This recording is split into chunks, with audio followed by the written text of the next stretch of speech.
피해를 고소하는 미투 운동이 활발한 가운데 중소기업은 관련 매뉴얼조차 없어 사각지대에 놓여있다는 지적이 나옵니다. GM 경영진이 조만간 정부의 공식적 투자 계획과 외국인 투자 지역 지정 요청 신청서를 제출하겠다고 밝혔습니다. 정부가 만족할 만한 안이 나올지 주목됩니다. 삼성전자의 프리미엄 스마트폰 갤럭시 S9이 자급제 단말기로도 출시됐습니다. 이동통신사 대리점에서 사는 것에 더해 선택지가 하나 추가됐습니다. 정부의 부동산 규제 영향으로 서울 아파트값 상승폭이 줄어들고 있습니다. 주택시장 조정 분위기가 수도권으로 번지고 있습니다.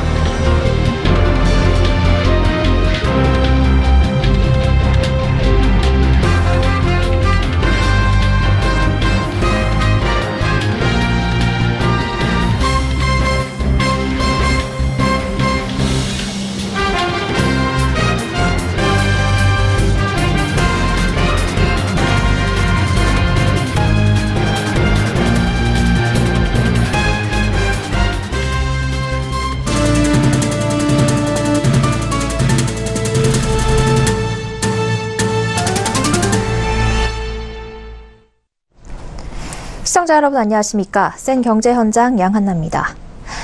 직장 내 성희롱, 성폭력 문제가 여기저기서 터져나오며 성폭력 피해를 고소하는 미투 운동이 들불처럼 번지고 있습니다. 대기업의 경우 문제를 해결할 창구를 갖추고 있지만 중소기업은 성희롱 관련 매뉴얼조차 갖춰지지 않은 곳이 대다수입니다. 보호받을 길이 없는 건데 사각지대에 놓인 중소기업 성폭력 대책 마련이 시급하다는 지적입니다. 김혜영 기자가 보도합니다. 지난해 중소기업에 재직하던 A양은 참담한 일을 겪었습니다. 회식 자리에서 팀장이 손을 잡고 허리를 감싸는 등 성희롱을 한 겁니다. 한두 번은 그냥 넘겼다는 A양. 그러나 연애를 하자는 등 점점 더 노골적으로 변한 B씨에게 지쳐 결국 회사에 이야기를 털어놨습니다. 용기를 내 성추행 피해 사실을 밝혔지만 돌아온 건 무시와 배제, 퇴사 종용이 다였습니다. 대기업이야 시스템 잘 갖춰져 있겠지만 저희 같은 작은 회사는 매뉴얼은커녕 말하고도 변변치 않거든요. 너무 수치스러웠지만 회사에 겨우 이야기했는데 도리어 제 행실에 문제가 있는 것처럼 하시더라고요. 그래서 별다른 조치도 없고 저는 눈치만 보다가 회사를 했어요. 도저히 그 사람 얼굴을 마주하기가 좀 힘들 것 같아서. 실제 중소기업은 성희롱 관련 매뉴얼조차 갖춰져 있지 않은 곳이 대부분입니다. 변변한 상담 창구조차 없는 겁니다. 작은 사업장에서 발생률이 높고 사업장에서 상사나 사장이 직접 가해야 하는 경우가 굉장히 많은데 직장 내 성희롱은 이렇게 금지되어 있고 사업주가 이것을 예방해야 되고 가해자에 대한 징벌 조치를 해야 되고 이런 거를 알고 있는 사업주도 별로 없고요. 본인은 정말 이 일로 인해서 이 직장을 다닐 수 없는 상태인데 이거에 대한 어떤 적극적인 피해자 지원 제도라든가 구제 제도라든가 이런 것들이 없는 거죠. 대기업들은 이야기가 다릅니다. 원스트라이크 아웃제도를 시행하고 있는 SK이노베이션. 성희롱 신고가 들어오면 곧바로 진상조사위를 꾸리고 여성 변호사를 꼭 포함시켜 피해가 인정되면 가차없이 가해자를 퇴사시킵니다. 이처럼 대기업은 피해자가 보호받을 수 있는 제도가 있지만 중소기업은 열악한 환경 속 사각지대에 그대로 방치되어 있는 겁니다. 미투 운동이 들불처럼 번지자 정부는 부랴부랴 대책을 내놨습니다. 고용노동부는 사내 성폭행 대책으로 47명의 전담 근로감독관을 두고 성희롱 예방교육 책자를 구비하지 않은 사업주에게 5월부터 500만 원의 과태료를 부과한다는 방침입니다.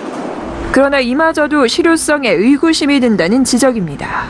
서울경제TV 김혜영입니다. GM 경영진이 조만간 정부의 공식적인 투자 계획과 외국인 투자 지역 지정 요청 신청서를 제출하겠다고 밝혔습니다. 정부는 그동안 한국GM이 부실해진 데 대해 최대 주주인 GM의 책임 있는 역할이 없다면 지원도 없다는 점을 분명히 해왔는데요. GM이 정부를 만족시킬 만한 계획을 제시할지 관심이 쏠리고 있습니다. 정홍규 기자입니다. 정부와 GM의 한국GM 정상화 협상이 급물살을 타고 있습니다. 정부는 GM 경영진이 빠른 시일 내에 한국에 대한 공식적인 투자 계획과 함께 외국인 투자 지역 요청을 위한 신청서를 제출하겠다는 의사를 전달했다고 밝혔습니다. 외투 지역으로 지정되면 사업에서 발생한 소득에 대해 최초 5년 동안 법인세 등이 100% 면제되고 이후 2년 동안은 50% 감면됩니다.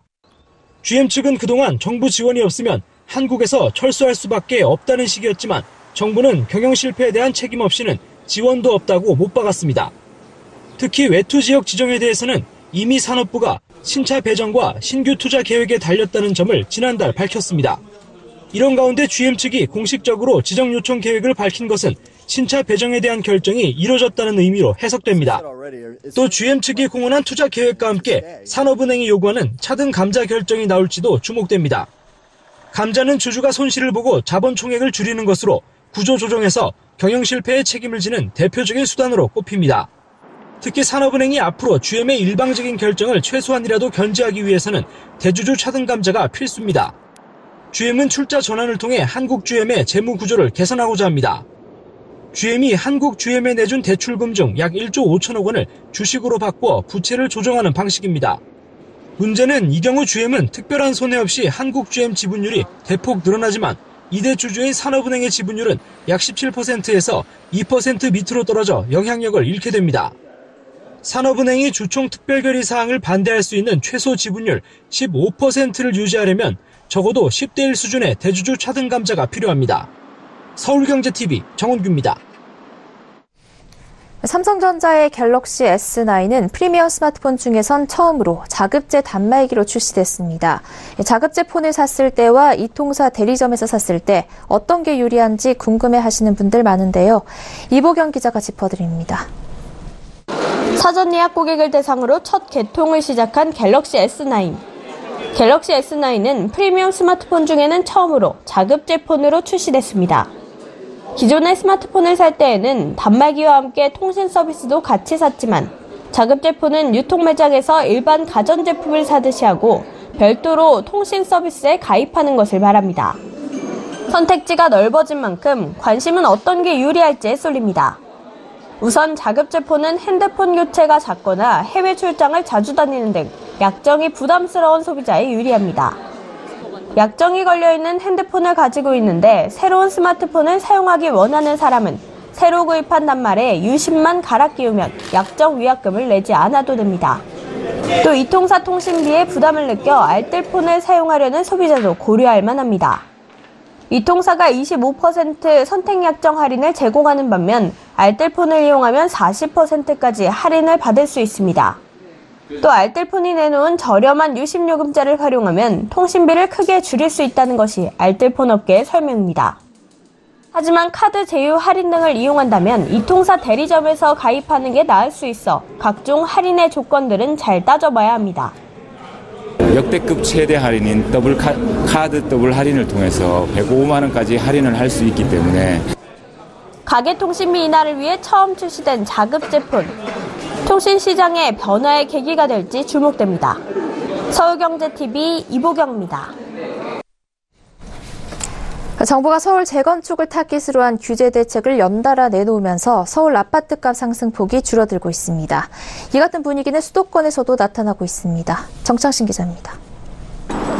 한국감정원 조사에 따르면 서울 아파트값 변동률이 7주 연속 상승폭을 줄였습니다. 1월 22일 조사에선 0.38% 올랐지만 이후 오름폭이 계속 줄어 지난 5일 기준 0.12% 오르는 데 그쳤습니다.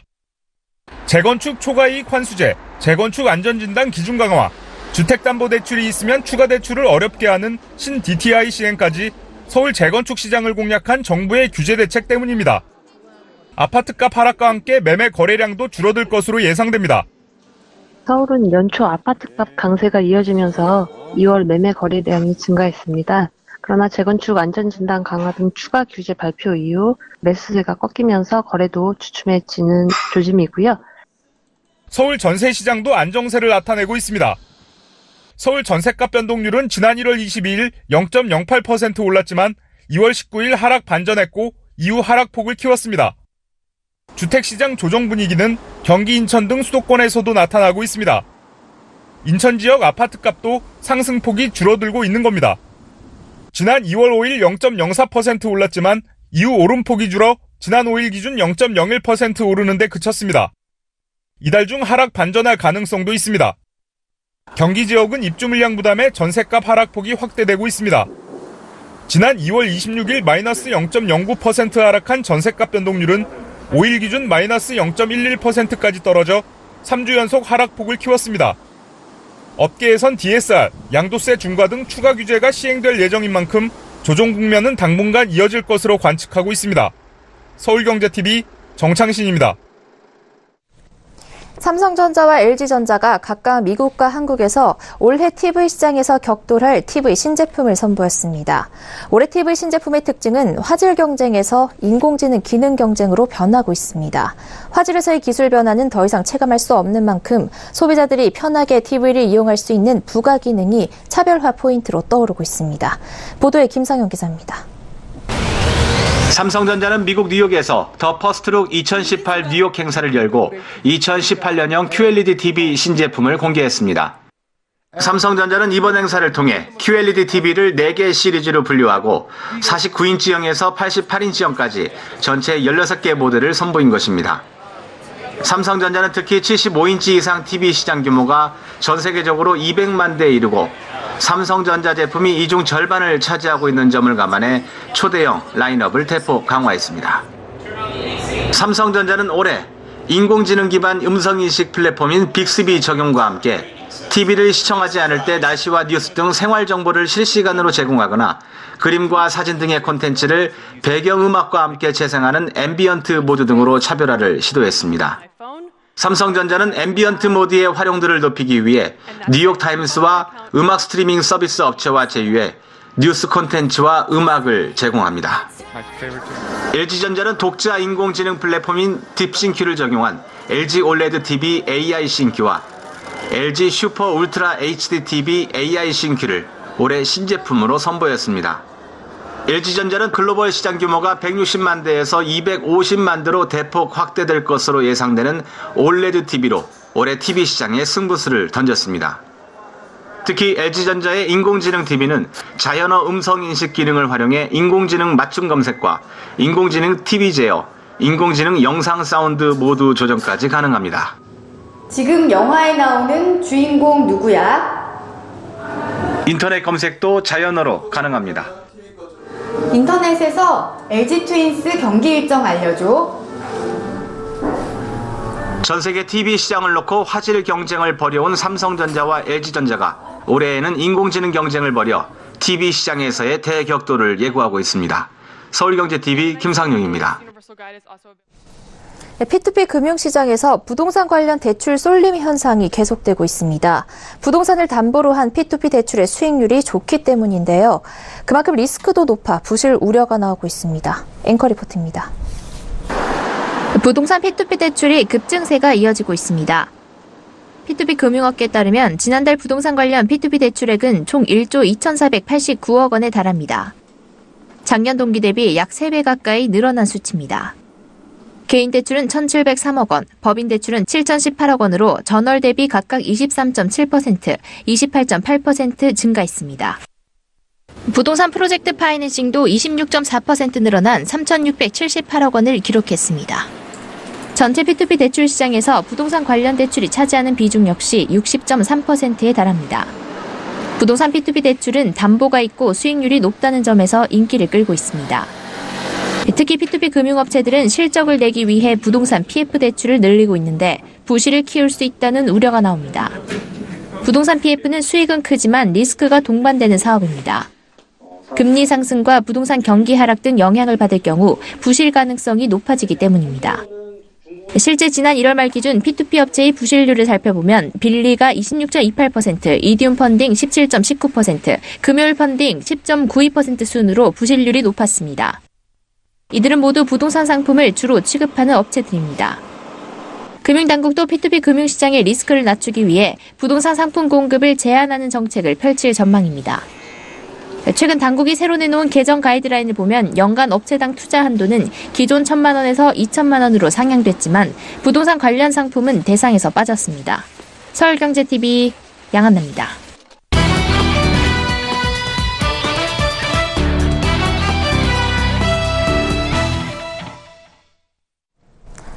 지난달 미국 증시 급락과 트럼프 미국 대통령의 계속되는 보호 무역주의로 글로벌 증시의 변동성이 커진 가운데 신흥국 펀드가 높은 수익률로 주목받고 있습니다.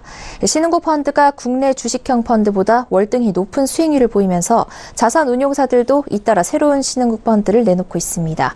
오늘 투데이 포커스에선 이 신흥국 펀드 수익률이 얼마나 높은지 또 전망은 어떨지 금융증권부 김성훈 기자와 알아보겠습니다.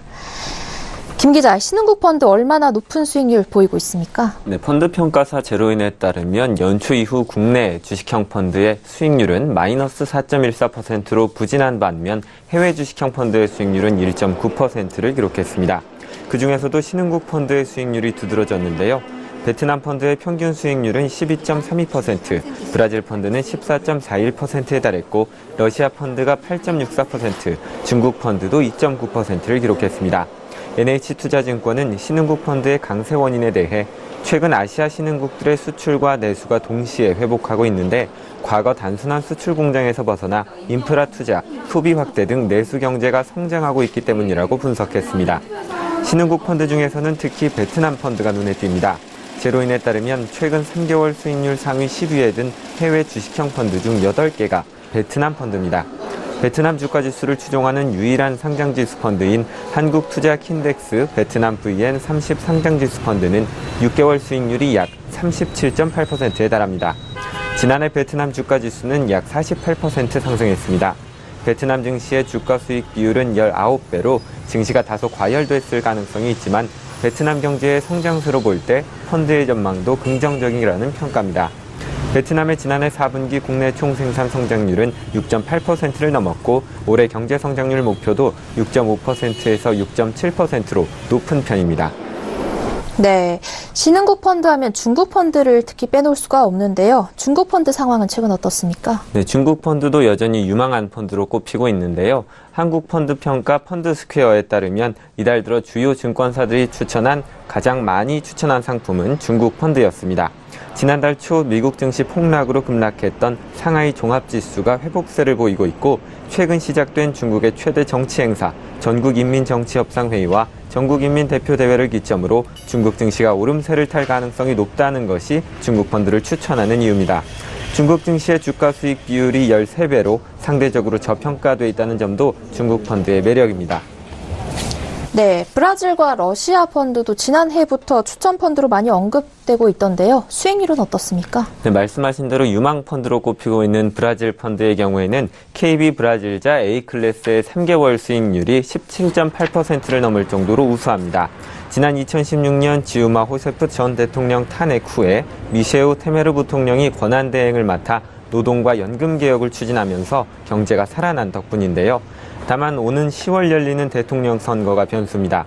유력했던 후보가 부패 혐의로 유죄 판결을 받아서 출마가 불가능해지면서 여러 후보가 우후죽순처럼 나타났고 지지율도 분산됐기 때문입니다. 전문가들은 정치적 불안정이 브라질 경제 성장의 장애물이지만 10월 대선에서 누가 당선되든 경제 정책은 계속될 가능성이 크기 때문에 선거 기간에 발생할 조정장이 오히려 저가 매수 시기가 될 수 있다고 전망했습니다. 러시아 펀드도 3개월 수익률이 10% 내외로 높은 편입니다. 러시아 증시는 에너지 업종이 전체 시가총액의 45.5%를 차지하는데 유가 등 원자재 값이 오르면서 증시도 오름세를 보이고 있기 때문입니다. 러시아도 오는 18일 대통령 선거를 앞두고 있지만 푸틴 대통령의 연임이 유력해서 정치 문제가 변수가 될 가능성은 낮은 편입니다. 주가 수익 비율도 6.4배로 상당히 저평가돼 있어서 러시아 증시에 대한 전망도 긍정적입니다. 네, 최근 높은 수익률을 보이고 있는 신흥국 펀드와 관련해 김성훈 기자와 이야기 나눠봤습니다. 고맙습니다. 감사합니다.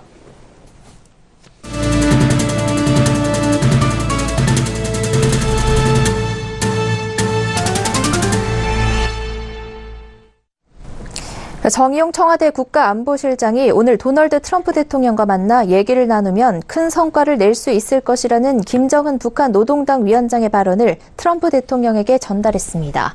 정 실장은 트럼프 대통령에게 김정은 위원장을 만나보니 솔직히 얘기하고 진정성이 느껴졌다. 물론 과거 실수를 되풀이하지 않게 조심해야지만 김 위원장에 대한 우리의 판단을 미국이 받아주고 이번 기회를 놓치지 말았으면 좋겠다.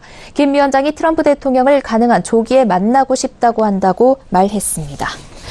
정 실장은 또 트럼프 대통령에게 김정은 위원장의 비핵화 의지를 전하면서 문 대통령이 저를 여기 보낸 것은 지금까지 상황을 보고드리고 앞으로도 한미가 완벽한 공조를 이뤄내겠다는 의지를 전달하려는 것이라고 덧붙였습니다. 이에 트럼프 대통령은 김 위원장의 제안에 수긍하면서 좋다, 만나겠다라고 회담 제의를 수락한 것으로 전해졌습니다. 김동연 부총리 겸 기획재정부 장관이 청년 일자리 문제 해결을 위해 추가 경정 예산 편성, 세제 개편을 배제할 수 없다고 밝혔습니다. 김 부총리는 오늘 정부 서울청사에서 청년 일자리 문제 해결을 위한 경제관계 장관 회의를 열고 확실한 일자리 창출을 위해 예산과 세제, 금융, 규제 개혁을 포함한 모든 가용한 정책 수단을 동원해야 한다며 이같이 말했습니다. 김 부총리는 에코세대 유입으로 앞으로 3, 4년간 청년 인구가 40만 명 정도 늘어난다며 청년 일자리 문제를 해결하지 않으면 재난 수준의 어려움이 예상되는 상황이라고 우려를 나타냈습니다. 정부가 10년간 21번의 청년 일자리 대책을 냈는데 이젠 차별화를 위해 노력해야 한다고 강조한 김 부총리는 수요자인 청년에 대한 실질적 지원을 통해 체감도를 높이고 민간 일자리 수요 창출과 제대로 된 일자리 창출에 주력해야 한다고 피력했습니다.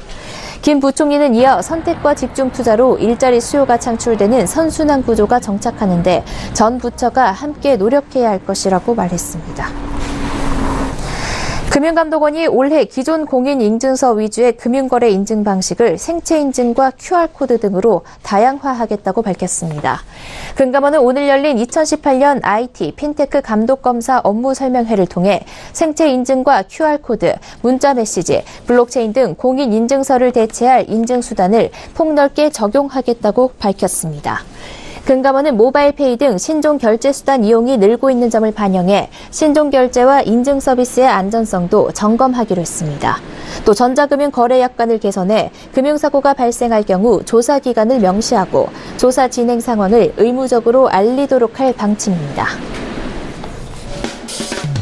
정영 청와대 국가안보실장이 미국 측에 수입 철강 25% 관세 부과 조치 대상국 중 한국을 제외해달라고 요청했습니다. 여기에 매티스 미 국방부 장관과 맥메스터 국가안보보좌관은 관세 예외에 대해 적극 챙겨보겠다는 긍정적인 답변을 한 것으로 전해졌습니다. 오늘 새벽 동대문에서 방화로 인한 화재가 발생했습니다. 경찰은 한 남성이 동대문 안에 무단으로 들어갔다는 신고를 접수해 40대 용의자 장 씨를 현장 체포했습니다. 화재로 인한 인명피해는 없었지만 동대문 내부 벽면이 일부 그을렸습니다. 육아정책연구소에 따르면 양육부담에 대한 설문 결과 양육부담을 총 10이라고 했을 때 엄마가 5.74, 아빠가 4.26이라는 적절하다는 응답이 가장 많았지만 실제 영유아 자녀가 있는 부모에게 질문한 결과 엄마가 6.86, 아빠가 3.14 비율로 나타났습니다. 연구소는 함께하는 자녀 양육에 대한 인식이 더 필요하다고 강조했습니다. 보건복지부는 소아, 당뇨, 어린이가 사용하는 소모성 재료들에 대한 건강보험 적용을 확대해 7월부터 시행할 계획이라고 밝혔습니다. 이번 급여 대상에 추가되는 소모성 재료들은 당뇨 환자의 혈당 관리에 필요한 제품들이지만 그동안은 건강보험의 지원을 받지 못해 비용 부담이 컸습니다.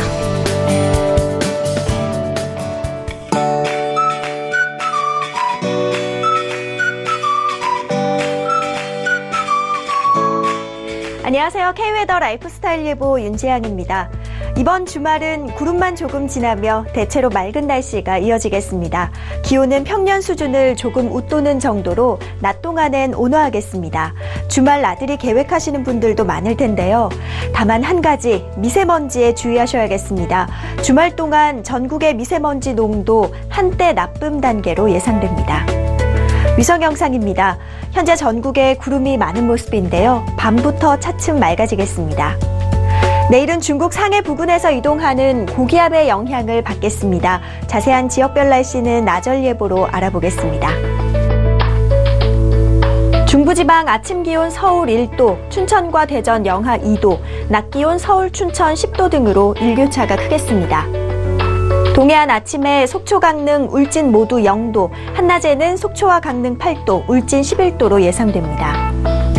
남부지방도 아침에는 쌀쌀하겠지만 한낮에 광주와 부산 12도, 대구는 13도까지 오르면서 일교차가 크겠습니다.